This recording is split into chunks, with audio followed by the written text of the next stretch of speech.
guys, so I'm just getting ready for date night tonight, so I thought I would film my makeup since I have some time.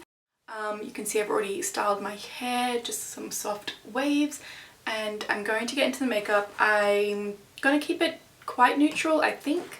I always say that and then end up just going crazy, but heavily inspired by this NARS palette that I've got. This is the Orgasm Rising eyeshadow palette. Let's get started. So I always start with my complexion. I'm not sure why, but it's just a habit I've formed. So I'm just going to spray a little bit of MAC Fix Plus Magic Radiance. If you guys see me looking here, I'm looking at what I'm filming, and if you see me looking here, I'm looking in the mirror. So yep, just going to spray my face with this. And then I always like to just work it in, warm it up into the skin. And then also going to take a little bit of the Tatcha, the Liquid Silk Canvas Primer, to take a little bit and just apply it around my nose, just where I've got some pores, just to smooth out the area.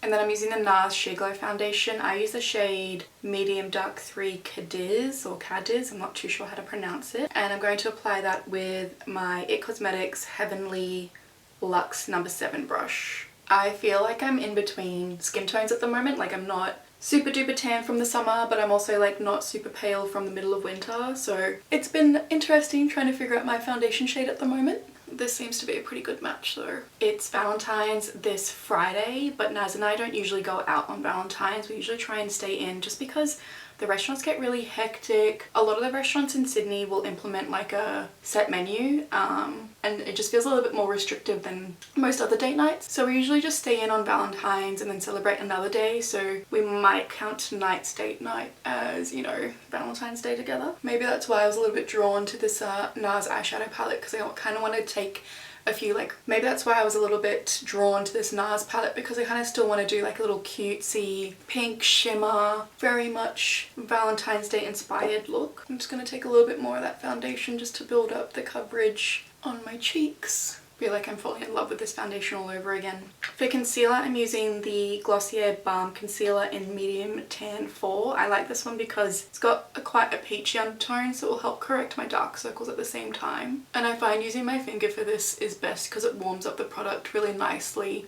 Otherwise, I think it's a little bit thick, like it could feel really sticky if you don't use your finger. And that's the difference there. I adore this concealer. I was shopping with my cousin and she was waiting in line to check out, and I was just roaming around. I ended up like staring at this concealer for a while. I didn't buy it then, but I went back in store a few weeks later and purchased it, and I definitely do not regret it. And then I'm just going to set that in place quickly with the Nakia Joy Cosmetics Velvet Finishing Powder. Just taking that on a little puff and applying it right over the top there, just to set it in place before it starts creasing at all. I don't want to set the rest of my face yet though, because I want to do cream products, I think. I always like to set the area and then go in with like a heavier layer to bake under the eye. And I find for me, because I've got two really deep set under eye creases, that this just helps prevent creasing throughout the night. Well, it doesn't prevent creasing, it stops the concealer from really settling heavily within those lines and making them more prominent. I'm going to define my cheeks a little bit with the Makeup by Mario Soft Sculpt Shaving Stick in Medium Dark. Just taking that on a MAC 159, just like this. And then pressing it into the hollow of my cheek just to get the beginning of the placement really well. And then diffusing it out. I used to go straight in with the stick, but I found it a little bit muddy to blend and really work with on my skin. And I have found like a little bit has a greater impact like this. I feel like looks so much more carved out. And then I feel like I am forming a slight double chin. So I'm just going to take the smallest amount and just run it along that jawbone there. And then the same on the other side. I went to a beauty event last night, and it was the first time I'd attended one in a very long time. And to say it was intimidating is an understatement. I was so nervous going in because I'm still reacquainting myself with the beauty world, from products to new brands. Like, I'm just getting to know it all over again. And going into an influencer event can be intimidating at the best of times, but I was like fully intimidated yesterday. There are just so many new faces, especially here in Sydney. It was great to see, but yes, I was a wee bit overwhelmed. For blush, I am taking the Refi Cream Blush in Cherry. I don't believe Refi is available here in Australia, but I picked this up. No, I didn't pick it up. I got Naz to pick this up when he went to England last time. And I got him to pick up this cherry shade because I wanted to try that Victoria's Secret hack tip where they use a red blush because it gives a much more natural flush. And I'm just using the Makeup by Mario F1 brush for this. I've heard really good things about I think it's the F4 brush, so hopefully when I save up a little bit of money I will go out and grab that one. To warm up my skin a little bit more around the edges, kind of like bronzing but not so bronzy, I'm taking the MAC Mineralize Skinfinish in Medium Deep. This used to be like my everyday setting powder years ago, but I've found it's a little bit warm on me now. I don't know why, but yes, I like to use it more around the perimeter of my face now. Oh, and I forgot to say that I used this Hakuhodo brush, but I've had it forever and all of the writing's rubbed off, so I don't know which one it is, but it's this one and it's usually all white. But yes, this is my go-to bronzer brush. And I'm very conscious that I keep looking at my viewfinder and not at you guys. But now I'm going to take my Bobbi Brown sheer powder brush and MAC's Warm Soul blush just to kind of set that blush in place and just add a little bit more sweetheartness to it because this is like a gorgeous muted pink. I'm just dipping back into that Nakia Joy Cosmetics finishing powder just to set the rest of my face. I feel like I've got a gorgeous healthy glow going right now. Okay, so now we are going to use the NARS Orgasm Rising palette. I do apologise if this is limited edition, but I just don't have that many eyeshadow palettes anymore. I did smash the glass literally within like a week of getting this, which was devastating because I actually bought this palette because I thought it would be perfect for travel. But yes, and I smashed the glass. I just stuck sticky tape over the smashed bit and so far so good. So my go-to shades are these two kind of matte brown. So I'm just going to take a little bit of the deeper one and just apply it into my crease just to start things off. And I'm applying this with, I don't know why I'm looking at the name of the brush because everything is rubbed off so much, but knowing me, I'll remember everything like muscle memory. It's from Sigma Beauty. I want to say the F40 brush, but it's just a big fluffy brush which is perfect for just applying a shade in the crease and really diffuse it out at the same time. I love makeup.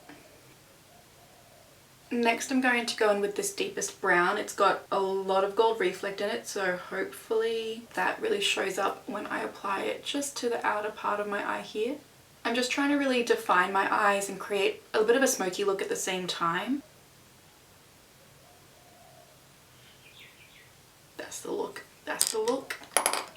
And next I'm just looking for like a beautiful shimmer to apply on the inner part. I'm conscious this light pink might be too light for me, so I think I'm just going to dip back and forth with this one like that.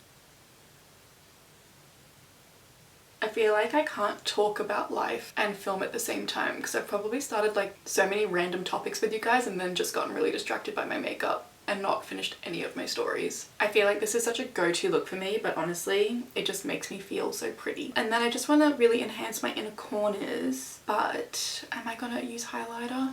No, I feel like my skin's already glowy enough, so I might dip into this like really light champagne shade here and just pop that right in the inner corner. Now I can't go without something on my lower lash line, so I'm just going to take the same crease shade that we used earlier, and I wish I had a handheld mirror right now. There is nothing out here. We'll just do it like this. So for brows I'm going to use the Benefit Cosmetics Goof Proof Brow Pencil. I use the shade 6, which I believe is the deepest shade that they have. I don't do anything too serious here. I just try and follow the natural line that my brow artist has created already and just kind of colour it in. I'm definitely just like, yeah, colouring within the lines, not redefining anything, but I feel like this just makes them look a little bit more fuller, a little bit thicker, and fills in any gaps without thinking too hard. I can't remember whose video I was watching, but they were using a brand new spoolie every time they did their brows, and I was like, it just felt so wasteful that I was like, oh my god, I'd rather have slightly crusty brows than use a brand new spoolie with a plastic, you know, head and a plastic holder and bin it every single day. I was like, whew, that person is rich. And now I'm just setting them in place with the Benefit Cosmetics 24-hour brow setter. I have been using this pretty much since it launched. I was saying I'm completely obsessed with how it holds my brows in place. I was just trying to consider whether or not I wanted to do anything on my upper lash line, like winged liner, smoky liner, or anything like that, but I actually really like the way it's looking, so I'm just going to take a eyeliner and just apply it to my tight line. This is the Stila Stay All Day waterproof eyeliner in the shade Stingray. I feel like that makes such a big difference, even though I'm not going to do anything on my upper lash line. These lashes already look like they start like much fuller. Did that even make sense? Who knows? You guys know what I mean. For mascara, I'm going to take the Milani highly rated anti-gravity mascara. I've used this a couple of times and I'm really enjoying it so far. Okay, I think we're almost done. Lip colour. What do I want to do? I feel like my eyes are relatively neutral, so I can get away with maybe a little bit more on the lips. Maybe a pink. I feel like my yellow top's probably throwing me off. I don't think I have a pink lip liner anymore. I must have decluttered it a long time ago. So I'm just going to take a little bit of MAC's Chicory lip pencil just to ensure that the lip colour I'm about to go in with doesn't bleed. And then for lips, I'm going to take a pink. Hopefully this really works out for me. This is the Maybelline Superstay Vinyl Ink in the shade 30 Unrivaled. And that is the finished makeup look. I really hope you guys enjoyed it. I'm still getting my groove back talking to the camera and chatting with you guys, so please bear with me, but I am looking forward to filming a lot more for YouTube. I have whipped out my old camera. I am ready to go. I think the filming setup's working for me so far. So yes, thank you for watching and I will see you guys in the next one. Bye!